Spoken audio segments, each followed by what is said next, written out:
All right, let's get started.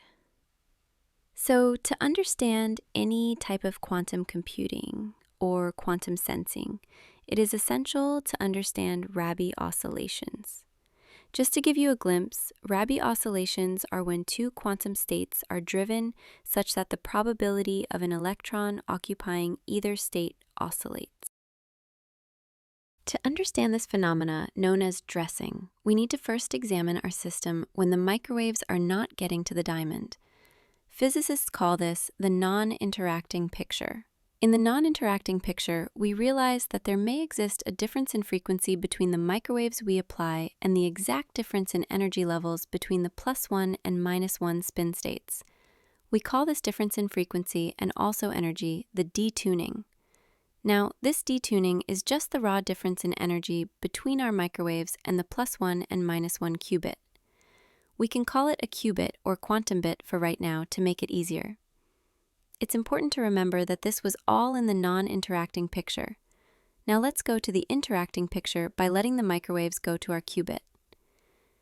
If you are trying to understand this in terms of what someone would do in the lab, it would be like the change from non-interacting to interacting happens when we turn on the microwave signal generator.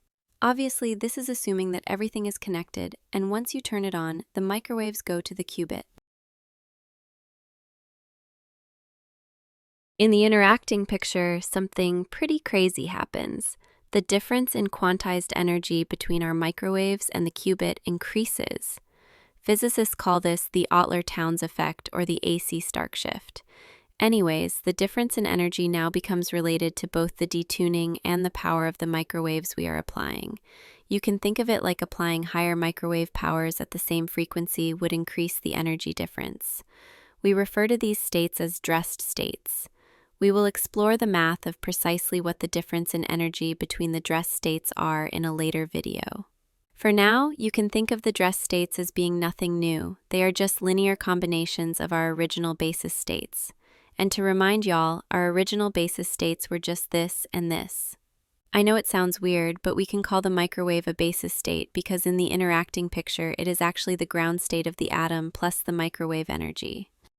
So you might be wondering, where do the oscillations come in? Well, it turns out that when we solve for the probability of being in the -1 state in the interacting picture, it becomes a function of cosine.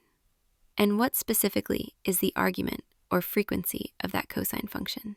It is called the Rabi frequency, composed of the square sum of the detuning and microwave power. Sound familiar? Anyway, I hope that provided a good conceptual overview of the interaction between an atom and electromagnetic driving field.